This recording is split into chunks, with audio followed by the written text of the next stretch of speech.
Os livros de 1º e 2º Reis. Embora sejam dois livros separados em nossas Bíblias, eles foram originalmente escritos como um livro contando uma história unificada, que começa no livro de Samuel, que acontece antes desse. Então, Davi unificou todas as tribos de Israel em um reino. E Deus prometeu que da sua linhagem viria um rei messiânico que estabeleceria o reino de Deus sobre as nações e cumpriria as promessas feitas a Abraão. Assim, o livro dos reis conta a história da longa fila de reis que vieram depois de Davi e como nenhum deles cumpriu essa promessa. Na verdade, eles levam a nação de Israel diretamente ao desastre. O livro foi desenhado para ter 5 movimentos principais. A história começa e termina com foco em Jerusalém. Primeiro, com o reinado de Salomão e a construção do templo, e depois, nessa última sessão, termina com a destruição de Jerusalém e o exílio de Israel para a Babilônia. E a história que leva a essa tragédia é o que compõe as 3 sessões centrais. O que explica como Israel foi dividido em 2 reinos rivais, como Deus tentou impedir a corrupção de Israel enviando os profetas, e como o exílio se tornou a consequência inevitável do pecado de Israel. O livro começa com 2 capítulos sobre o reino, passando de Davi, que estava velho, para seu filho Salomão. E as palavras finais de Davi a Salomão são muito semelhantes às de Moisés para Josué e de Samuel para o povo. É uma chamada para permanecer fiel aos mandamentos da aliança e viver em aliança somente com o Deus de Israel. Mas as palavras de Davi parecem que são vazias, porque Davi e Salomão conspiram a consolidação do novo reino através de uma série de assassinatos políticos. Não é um bom começo. O melhor momento de Salomão acontece quando ele pede a Deus por sabedoria para liderar Israel, e ele até conclui o sonho de Davi de fazer um templo para o Deus de Israel. Aqui a história realmente para e descreve detalhadamente o desenho desse templo. Assim como o desenho do tabernáculo na Torá, há também uma série de itens de ouro e joias e representações de anjos e árvores frutíferas. São todos simbolismos representando o Jardim do Éden. É o lugar onde o céu e a terra se encontram, onde a presença de Deus mora com seu povo. Mas assim que Salomão termina o templo, ele toma decisões terríveis e o reino desmorona. Ele começa com a decisão de se casar com as filhas de outros reis, centenas delas, por alianças políticas. E ele adota os seus deuses e introduz a adoração daqueles deuses em Israel. Salomão, em seguida, acumula quantidades enormes de riqueza, constrói um exército enorme e até institui o trabalho escravo em todos os seus projetos de construção.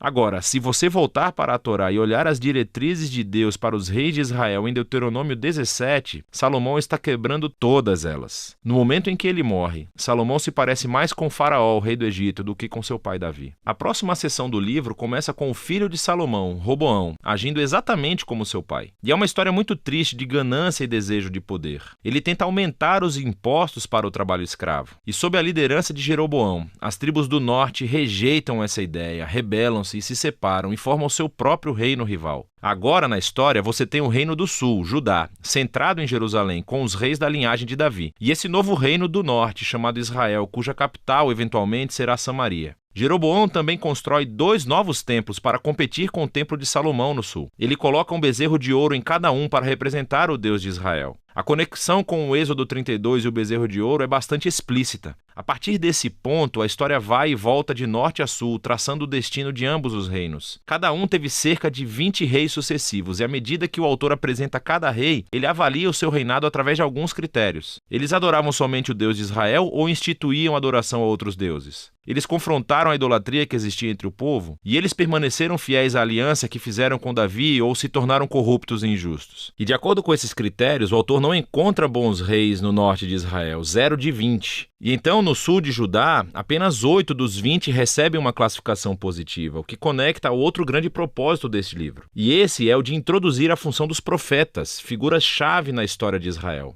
Assim, na Bíblia, os profetas não eram cartomantes, pelo contrário, falavam em nome do Deus de Israel e exerciam a função de vigilantes da aliança, o que significa que eles clamavam por idolatria e injustiça entre os reis e o povo. Eles estavam constantemente lembrando a Israel do seu chamado para serem uma luz entre as nações, para que obedecessem aos mandamentos da Torá. E assim, os profetas desafiaram Israel a se arrepender e a seguir o seu Deus. Nessas sessões centrais de cada rei, Deus então levanta os profetas profetas para responsabilizá-los. Os profetas mais proeminentes são os do norte, Elias e o seu discípulo Eliseu, bem aqui no meio do livro. Elias era um homem selvagem, vivendo no deserto, e seu arqui-inimigo era o rei do norte, Acabe, e a sua esposa cananeia, Jezabel. Juntos, esses dois instituíram sobre Israel a adoração ao deus cananeu Baal. E assim, em uma história famosa, Elias desafiou 450 profetas de Baal para uma competição, para ver qual deus era real. Ambos construíram altares e oraram aos seus deuses, mas somente o Deus de Israel respondeu com fogo. Depois disso, Acabe usa o seu poder real para matar um agricultor israelita e roubar o vinhedo de sua família. E Elias novamente confronta a injustiça de Acabe e anuncia a queda do seu reino. Elias finalmente passa o manto da sua liderança profética para um jovem discípulo chamado Eliseu, que pede por 2 vezes a autoridade de Elias. O que é fascinante aqui é como o autor contou 7 feitos miraculosos de Elias, e então ele apresenta histórias de 14 atos de poder de Eliseu. Ambos os profetas eram claramente homens notáveis e desempenharam o mesmo papel, confrontando os reis de Israel por idolatria e injustiça. E, infelizmente, eles não conseguiram afastar Israel da apostasia. Na próxima sessão, o Reino do Norte é abalado por uma revolução sangrenta iniciada por um rei chamado Jeú, que destrói a família de Acabe. E embora Jeú tenha sido inicialmente enviado por Deus, sua violência simplesmente ficou fora de controle. E cria esse ciclo de assassinatos políticos e rebeliões das quais Israel nunca se recuperou. Depois de Jeú, acontece uma série de golpes de Estado. E cada rei segue outros deuses e permite injustiças horríveis. Tudo isso leva ao capítulo 17 de 2 Reis. O grande império mau da Assíria desce e acaba completamente com o Reino do Norte. E a cidade capital de Samaria é conquistada. Os israelitas são exilados e espalhados pelo mundo antigo. Agora, o capítulo 17 é fundamental. O autor interrompe a história e oferece essa reflexão profética sobre o que acabou de acontecer. Ele culpa a queda do Reino do Norte pela idolatria e infidelidade da aliança de Israel e seus reis. E assim Deus permitiu que eles enfrentassem as consequências das suas decisões. O movimento final do livro conta a história do solitário Reino do Sul. E aqui encontramos alguns reis muito heróicos, como Ezequias, que confia em Deus quando os exércitos da Assíria batem a porta de Jerusalém. Ou Josias, que descobre esse pergaminho perdido da Torá no templo. Ele começa a ler, sente-se convicto e institui reformas religiosas para remover a idolatria e as influências cananeias na região. Mas Judá está longe demais. O rei bem no meio desses dois, Manassés, é o pior de todos. Ele não só introduz a adoração a estátuas no templo de Jerusalém, como também institui o sacrifício de crianças. E assim Deus envia profetas para dizer que o tempo acabou. Israel atingiu seu ponto sem retorno. Os capítulos finais contam a história do Império Babilônico invadindo Jerusalém, destruindo o templo e levando o povo e a linhagem real de Davi para o exílio. Assim, a história termina e nos deixa a pensar: será que Deus está cansado de Israel? Será que ele está cansado da linhagem de Davi? Bem, o parágrafo final avança cerca de 40 anos até o exílio e conta uma história muito estranha. É sobre Joaquim, um descendente de Davi, que teria sido rei se retornasse a Jerusalém. O rei da Babilônia o libera da prisão e o convida a comer na mesa real pelo resto de sua vida. E o livro termina. Não nos diz muito, mas é uma história que dá um vislumbre da esperança de que Deus não abandonou a linhagem de Davi. Então a questão agora é: como Deus irá cumprir as suas promessas a Abraão, a Davi? Como ele vai abençoar as nações e trazer o reino messiânico? E para responder a essas perguntas, você precisa ler sobre a sabedoria nos livros proféticos. Mas por enquanto, esse é o livro dos reis.